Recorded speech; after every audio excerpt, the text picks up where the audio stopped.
Fitness मंत्र channel को subscribe करें, नोटिफिकेशन बेल आइकन को भी जरूर दबाएं हेल्थ और फिटनेस से जुड़ी महत्वपूर्ण वीडियोस को सबसे पहले देखने के लिए। दोस्तों, इस कोविड पेंडेमिक की सेकंड वेव से एक चीज बहुत ही ज्यादा सामने निकल कर आ रही है कि जितने भी लोगों को सेकंड वेव वाला कोरोना होके हटा है, उनके लंग्स यानी कि फेफड़ों पर इसका बहुत ही ज्यादा दुष्प्रभाव देखा जाता है। और जितना ज्यादा एक व्यक्ति ग्रसित था कोविड से, उतनी ज्यादा क्षति पहुंचती है उसके फेफड़ों को। तो ऐसे समय पर दोस्तों, पतंजलि आयुर्वेदा की ओर से उनकी दिव्य फार्मेसी ने एक बहुत ही काम के कैप्सूल बनाए हैं और यह है सवासरी गोल्ड। तो आज इस वीडियो में हम यही जानेंगे कि यह कैप्सूल कैसे हमारे शरीर के ऊपर काम करते हैं, कितनी मात्रा में और कैसे इन कैप्सूल्स का सेवन करना है, और इसके अलावा कुछ काम की टिप्स के बारे में भी जानेंगे जो कि हमारी बहुत ही मदद करेगी शरीर को अंदर से स्वस्थ बनाने में। इन कैप्सूल्स को अच्छे से जानने के लिए हमें सबसे पहले जिन मेन इंग्रेडिएंट्स यानी कि जड़ी बूटियों से इन कैप्सूल्स को बनाया गया है, पहले उनके बारे में जान लेना चाहिए दोस्तों। तो सबसे पहली जड़ी बूटी इसके अंदर डली है त्रिकटु चूर्णा। त्रिकटु चूर्णा को पीपली, काली मिर्च और सौंठ से मिलाकर बनाया जाता है। यह हमारे शरीर में वता और कफा दोषा को कंट्रोल करने का काम करती है। त्रिकटु चूर्णा के इस्तेमाल से शरीर में इन्फ्लेमेशन यानी कि सूजन कम होती है, हमारे फेफड़ों को इससे ताकत मिलती है और साथ में यह हमारी जठर अग्नि यानी कि खाना पचाने की जो ताकत है उसे बढ़ाने में काम करती है। दूसरी जड़ी बूटी इसके अंदर है सवासरी रस। सवासरी रस को पुरानी से पुरानी खांसी, बलगम जो कि छाती में जमा हो गई है उसे दूर करने में इस्तेमाल करा जाता है। इसी के साथ सवासरी रस हमारे गले में जो खराश होती है उसे दूर करने में बहुत ज्यादा काम आती है।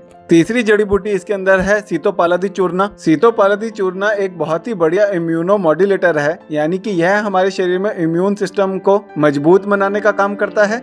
इसी के अलावा इसके अंदर बहुत ज्यादा शक्तिशाली एंटी इन्फ्लामेटरी प्रॉपर्टीज होती हैं जो कि हमारे शरीर में से टॉक्सिक को बाहर करने में, कफा और वता दोषा को शांत करने में और हमारे फेफड़ों की ताकत को बढ़ाने में बहुत ज्यादा मदद करती है। इस चूर्णा को खासकर न्यूमोनिया, ब्रोंकाइटिस और ट्यूबरकुलोसिस में बहुत ज्यादा इस्तेमाल करा जाता है। चौथी चीज इसके अंदर है अभर्क भस्मा। अभर्क एक मिनरल कंपाउंड होता है जिसके अंदर सिलिकॉन, मैग्नीशियम, कैल्शियम, पोटेशियम और एल्यूमिनियम पाया जाता है। जिन भी लोगों को बहुत समय से खांसी है और वह रुकती ही नहीं है और शरीर में बहुत ज्यादा वीकनेस रहती है, उनके लिए अभर्क बहुत ज्यादा काम की चीज है। अभर्क हमारे फेफड़ों में जो डैमेज हुआ होता है उसे दूर करने का काम करता है। पांचवा इंग्रेडिएंट इसके अंदर है स्वर्ण बसंत मालती रस। स्वर्ण बसंत एक बहुत ही ज्यादा पावरफुल मेडिकेशन है जो कि हमारे शरीर में इम्यून सिस्टम को मजबूत बनाने का काम करता है और इसे खासकर ट्यूबरकुलोसिस जिसमें कि छाती में इन्फेक्शन बहुत ज्यादा फैला होता है उसे ठीक करने में इसका इस्तेमाल करा जाता है। छठा इंग्रेडिएंट इसके अंदर है मोती पिष्टी। मोती पिष्टी के अंदर बहुत प्रकार की anti inflammatory, antacid, anti microbial properties पाई जाती हैं। मोती पिष्टी हमारे शरीर में हमारे डाइजेशन को बढ़िया बनाने में, हमारे हार्ट की कंडीशन को इम्प्रूव करने में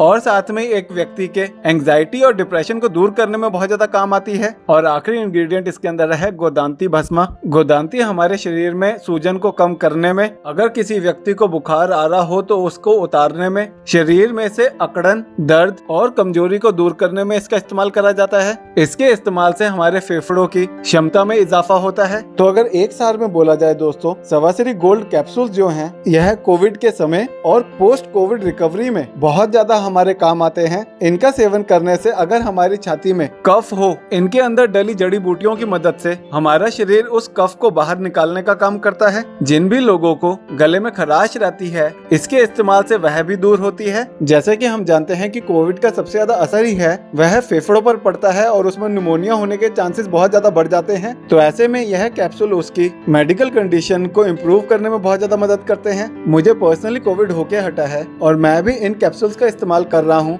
अपने फेफड़ों की कैपेसिटी को बढ़ाने के लिए और शरीर में ताकत लाने के लिए। मुझे पर्सनली इन कैप्सूल्स का अपने ऊपर बहुत अच्छा असर दिखा है। तो मैं तो यही कहूंगा कि खासकर अगर आपको या किसी फिर आपके आसपास प्रियजन को कोविड हो के हटा है या फिर अभी है, तो इन कैप्सूल्स का आप इस्तेमाल अपनी दूसरी मेडिसिन के साथ कर सकते हैं। इससे बहुत ज्यादा मदद मिलती है हमारे लंग्स को रिकवर करने में। आइए अब जानते हैं कि इनको इस्तेमाल कैसे करना होता है। मैंने पर्सनली पहले 5 दिन एक कैप्सूल सुबह और एक कैप्सूल शाम को इसका इस्तेमाल करा और 5 दिन होने के बाद अगले 10 दिन तक मैंने एक कैप्सूल दिन में लिया और इन्हें मैंने लिया था खाना खाने के बाद गुनगुने पानी के साथ। आइए अब जानते हैं कुछ काम की रिकवरी टिप्स के बारे में। जैसे कि हमने जाना कि कोविड सीधा असर करता है हमारे फेफड़ों में और उनमें निमोनिया करने का काम करता है। तो ऐसा होने से हमारे फेफड़ों की जो क्षमता है उसमें बहुत कमी आती है, उन्हें बहुत ही ज्यादा क्षति पहुंचती है तो ऐसे में हमें कई चीजों का ध्यान रखना है, जैसे कि जब आप कोविड से उभर चुके हैं तो दिन में आपको 5 से 10 मिनट के लिए बहुत ही हल्के तौर पर अनुलोम विलोम प्राणायाम करना चाहिए। अनुलोम विलोम प्राणायाम करने से हमारे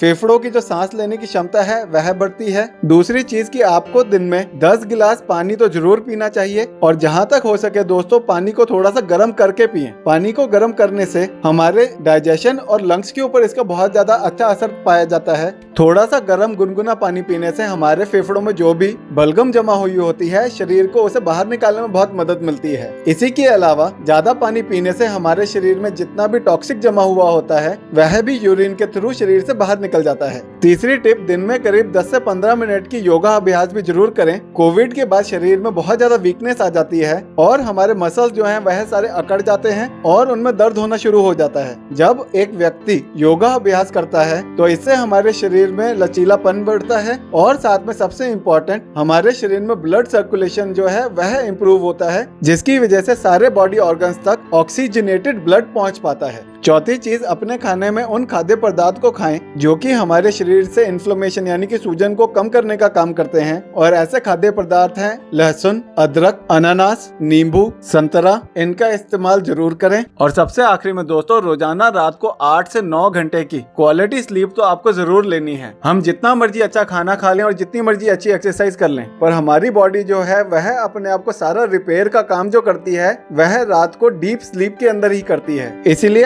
रात को सोते समय 8 से 9 घंटे की क्वालिटी स्लीप लेना तो बहुत ही ज्यादा अनिवार्य है। मैं उम्मीद करता हूं कि इस वीडियो से इस टॉपिक के ऊपर आपकी जानकारी बड़ी होगी। अगर आपके कोई भी क्वेश्चंस हैं तो कमेंट बॉक्स के जरिए आप उन्हें हमसे पूछ सकते हैं। अगर यह वीडियो आपको अच्छी लगी है तो कृपया इसे लाइक करिए और साथ में अपने फ्रेंड सर्कल में इस वीडियो को शेयर भी जरूर करिए ताकि उन तक भी महत्वपूर्ण जानकारी पहुंच सके। हम जल्दी ही एक नई इन्फॉर्मेटिव वीडियो को लेकर आपको मिलेंगे। तब तक के लिए आप अपनी सेहत का ध्यान रखिए। Take care and good bye.